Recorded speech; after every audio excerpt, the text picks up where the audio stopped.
Hi guys, welcome to another video of trigonometry. This is the second video on the same topic. So let me give you the recap कि हम लोगों ने पहली video में क्या किया था. पहली वीडियो में हम लोगों ने देखा था कि ट्रिगोनोमेट्री है क्या और पाइथागोरस थ्योरम देखा था जो कि राइट एंगल ट्राइंगल के लिए वैलिड था और हमने देखा था कि this theorem is used to find out the unknown sides in a right angle triangle. और फिर हमने देखा था कि ट्रिगोनोमेट्रिकल रेशियोज़ क्या होते हैं और इनको कैसे अप्लाई किया जा सकता है कि किसी भी अननोन को फाइंड करने के लिए.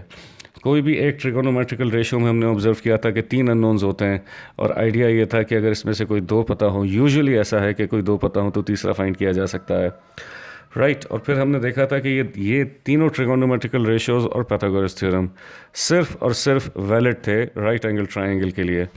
And we applied the very same concepts to find out the unknown in a complex figure like this and this. अगर आप इसको देखना चाहें तो आप पूरी पुरानी वीडियो को दोबारा देख सकते हैं.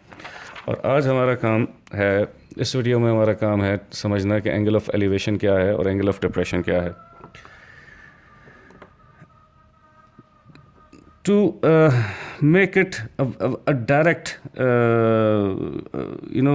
understanding, एक डेफिनेशन अगर मैं इसको दूं डायरेक्टली तो angle of elevation is the angle that is above the horizontal line and angle of depression is the one which is below the horizontal line.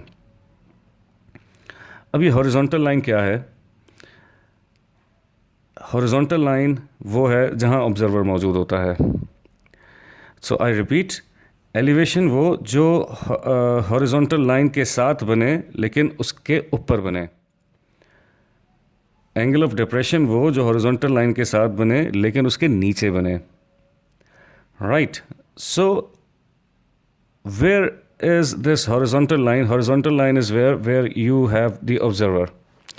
जहाँ ऑब्जर्वर होता है वहाँ से हॉरिजॉन्टल लाइन बनती है. ये हॉरिजॉन्टल लाइन, अगर ऑब्जर्वर है, ये मैंने एक आँख सी बनाने की कोशिश की है, जहाँ पे ऑब्जर्वर होगा वो हॉरिजॉन्टल लाइन होगी. अब इस हॉरिजॉन्टल लाइन के साथ जो ऊपर की तरफ एंगल बनेगा वो एलिवेशन, और इस हॉरिजॉन्टल लाइन के साथ नीचे की तरफ जो एंगल बनेगा वो एंगल ऑफ डिप्रेशन होगा. This is the basic idea. For example, एक बिल्डिंग पर एक बंदा खड़ा है, राइट. अब जहाँ बंदा खड़ा है उसकी जो लाइन ऑफ साइट है वो ये हॉरिजॉन्टल लाइन है जो रेड मैंने आपको बनाई है. अब अगर इस रेड लाइन से ऊपर की तरफ, अगर वो लेट्स से बिल्डिंग का टॉप, ऑपोजिट एक कोई बिल्डिंग है, अगर वो उसके टॉप को देखता है तो ये एंगल जो बनेगा वो हॉरिजॉन्टल लाइन के ऊपर बनेगा, इसलिए ये एंगल ऑफ एलिवेशन है. और अगर वो यहाँ से खड़े होकर इस बिल्डिंग के बॉटम को देखता है, राइट, सो इसका मतलब है कि ये एंगल ऑफ डिप्रेशन है. लेकिन ख़ास बात क्या है? ख़ास बात यह है कि चाहे एंगल ऑफ एलिवेशन हो चाहे एंगल ऑफ डिप्रेशन हो, इनमें ख़ास बात ये होती है और एक कॉमन बात ये होती है कि ये दोनों बनते सिर्फ़ और सिर्फ हॉरिजॉन्टल लाइन के साथ ही हैं. और हॉरिजॉन्टल लाइन कहाँ होती है? हॉरिजॉन्टल लाइन वहाँ होती है जहाँ पर ऑब्जर्वर मौजूद होता है. वर्ड प्रॉब्लम में इस बात को समझना थोड़ा सा चैलेंजिंग हो जाता है कुछ स्टूडेंट्स के लिए, लेकिन मैं एक ट्रिक बताता हूँ. उस ट्रिक से आप लोगों को हमेशा एक एक्यूरेट डायग्राम की तरफ आप पहुँच जाएंगे. यूजुअली क्या होता है, ये होता है कि आपको बात कुछ इस तरह से गिवन होती है कि आपको देखना पड़ता है 2 बातों को. वो 2 बातें क्या हैं? वो 2 बातें ये हैं कि इसमें ऑब्जेक्ट क्या है जिसको देखा जा रहा है, और ऑब्जर्वर कहाँ है कि देख कौन रहा है और कहाँ से देख रहा है, राइट. सो अगर यूजुअली जो एक सेंटेंस डेवलप होता है वो ये कि angle of something from somewhere, right. अब ये 2 बातें हैं. Angle of let's say top of the building, right. So इसका मतलब है कि दिस इज द ऑब्जेक्ट, कि वो देख किसको रहा है. फ्रॉम, कहाँ से देख रहा है. This is where the observer will be, right. Of and from, of के बाद जो चीज़ है उसको देखा जा रहा है, दैट इज़ द ऑब्जेक्ट कि जिसको देख रहे हैं। फ्रॉम कहाँ से देख रहे हैं, इसका मतलब है कि वो जगह ऑब्जर्वर की है, राइट। तो ये दो बातें इंपॉर्टेंट हैं, इन दो बातों को समझना ज़रूरी होता है कि ऑब्जेक्ट कहाँ है और ऑब्जर्वर कहाँ है। ऑफ के बाद जो चीज़ लिखी हुई होती है वो यूजुअली ऑब्जेक्ट होती है, और फ्रॉम के बाद मतलब कहाँ से देख रहे हैं, वहाँ पे ऑब्जर्वर है कि वो देख कहाँ से रहा है, राइट। फॉर एग्ज़ाम्पल आप लोगों के सामने ये क्वेश्चन है, देखें कि what is angle of elevation of the top of a tree. अब एंगल ऑफ व्हाट, अब ये एलिवेशन है जो भी है किसका है, टॉप ऑफ द ट्री का है। तो आपको समझ में आएगा कि ऑफ के बाद, इस ऑफ के बाद क्या चीज़ मौजूद है, ऑब्जेक्ट मौजूद है। तो top of the tree is the object, right. Top of the tree is object, 12.7 metre high, जो कि खुद 12.7 मीटर ऊपर है। फ्रॉम के बाद जिक्र आ गया किसका, from a point that is a point where observer is. From के बाद जो जिक्र होता है, from a point 23.7 metre away on a level ground, एक पॉइंट से जो कि लेवल ग्राउंड पर है, ज़मीन पर है, और वो जो है वहाँ पे ऑब्जर्वर है जो 23.7 मीटर दूर है दरख्त से। So you have this idea कि देखा जा रहा है टॉप ऑफ द ट्री को, जो कि 12.7 मीटर हाई है। From 23.7 metre away on a level ground, एक ज़मीन पर पॉइंट है जो कि 23.7 मीटर दूर है दरख्त से, राइट। सो देखें इसकी डायग्राम ऐसी होगी, ऑब्जर्वर मौजूद था ज़मीन पर, जो कि दरख्त, जो कि 12.7 मीटर हाई, आपने ये दरख्त बना लिया, दरख्त और ज़मीन के दरमियान एंगल 90 डिग्री है, that's a common sense. Observer मौजूद है इस दरख्त से 23.7 metre away on a level ground, तो वो देख रहा है टॉप ऑफ द ट्री को। सो this is the angle of elevation. Observer ये है, तो इसका मतलब है ये लाइन हॉरिजॉन्टल लाइन है,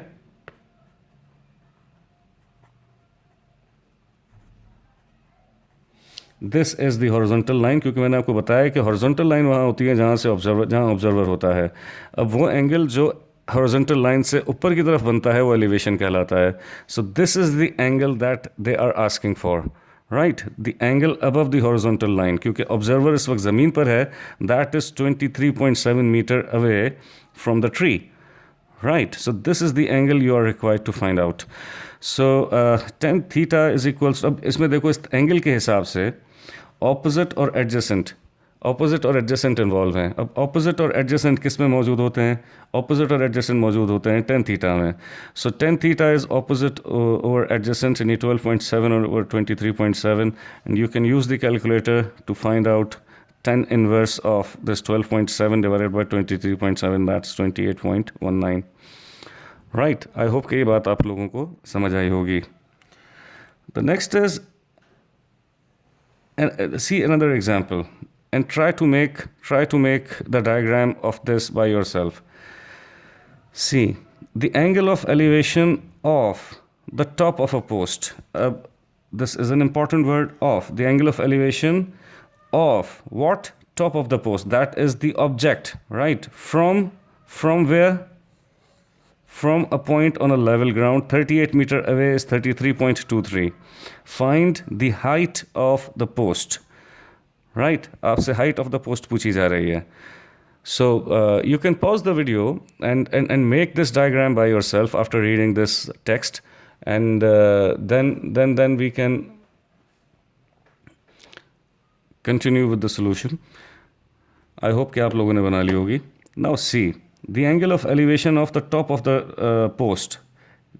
Post है, this is the post, right, एक खंबा, and angle of elevation of the top, that means this is the object, top of the post is the object, from a point on the level ground, मतलब here is the observer, so that means यहाँ जो observer मौजूद है ये horizontal line हो गई, and angle of elevation की बात की जा रही है, तो angle of elevation is the one that is above the horizontal line, so this 33.23 जिसका जिक्र है, that is the angle of elevation, and you are required to find out the height of the post. तो इसमें अगर आप notice करें तो इसमें opposite और adjacent involve हैं, तो you can find out by applying this tan theta, क्योंकि ऑपोजिट और एडजेसेंट टेन थीटा में होते हैं. So 1033.23 is equals to opposite over adjacent. ये 38 आके यहाँ मल्टीप्लाई करेगा तो हाइट ऑफ द पोस्ट आपको मिल जाएगी. राइट. सो इसी तरह से एक और एग्जाम्पल देखिए, and this is the angle of depression from a boat, the angle of depression of a boat 65.7 meter from the base of the cliff is 28.9 degrees. How high is the cliff?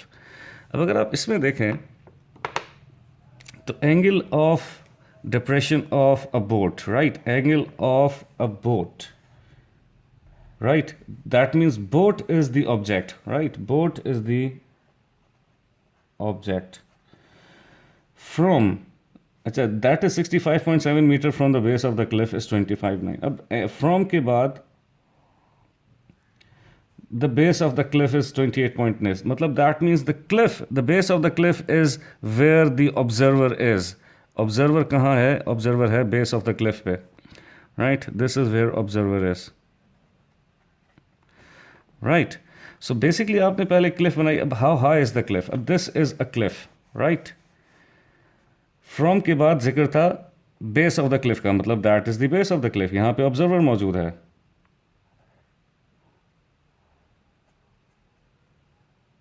Right? अब जहां पे observer मौजूद होता है वहां horizontal line होती है. अब यहां से वो देख रहा है एक बोट को, the angle of depression of a boat, here is the boat which is the object. यहां से बेस ऑफ द क्लिफ से वो बोट को देख रहा है which is 65.7 metre away from this cliff, right? So यानी कि ये वाटर लेवल आ गया जिस पे बोट मौजूद है और ये क्लिफ है. तो एंगल ऑफ डिप्रेशन, अब एंगल ऑफ डिप्रेशन जो है वो आपको मैंने बताया कि वो हमेशा बनता हॉरिजॉन्टल लाइन के साथ है. अक्सर स्टूडेंट्स यहाँ एंगल बना देते हैं. That is a wrong idea, that is a common error, right? क्योंकि ये एंगल के साथ प्रॉब्लम क्या है? इस एंगल के साथ प्रॉब्लम ये है कि ये हॉरिजॉन्टल लाइन के साथ नहीं है. और मैंने आप लोगों को क्या बताया कि चाहे एंगल ऑफ एलिवेशन हो या एंगल ऑफ डिप्रेशन हो, इन दोनों के साथ मामला ये होता है कि ये दोनों बनते हॉरिजॉन्टल लाइन के साथ ही हैं. अब अगर observer base of the cliff पे था तो इसका मतलब है एंगल ऑफ डिप्रेशन ये बन रहा है क्योंकि ये हॉरिजॉन्टल लाइन के साथ बन रहा है. वेल, अब होगा ये एक्सक्यूज मी, क्योंकि ये दोनों लाइन पैरेलल हैं. इसका मतलब है कि ये और ये ऑल्टरनेट एंगल्स होंगे, और ऑल्टरनेट एंगल्स होने की साथ साथ ये दोनों बराबर भी होंगे. क्यों? क्योंकि ये लाइन्स पैरेलल हैं. तो इसलिए अब ये 28.9 डिग्री जो यहाँ एंगल ऑफ डिप्रेशन बन रहा है वो यहाँ पे 28.9 ही बनेगा, क्योंकि ये दोनों ऑल्टरनेट एंगल्स हैं और ये बराबर इसलिए होंगे क्योंकि लाइन पैरेलल हैं. सो अब आप समझ सकते हो कि आपसे क्लिफ की हाइट पूछी जा रही है. सो ऑपोजिट और adjacent, again tan theta is the best way, क्योंकि ऑपोजिट और एडजेसेंट जो हैं वो टेन थीटा में मौजूद होते हैं. So 1028.9 is equals to opposite over adjacent.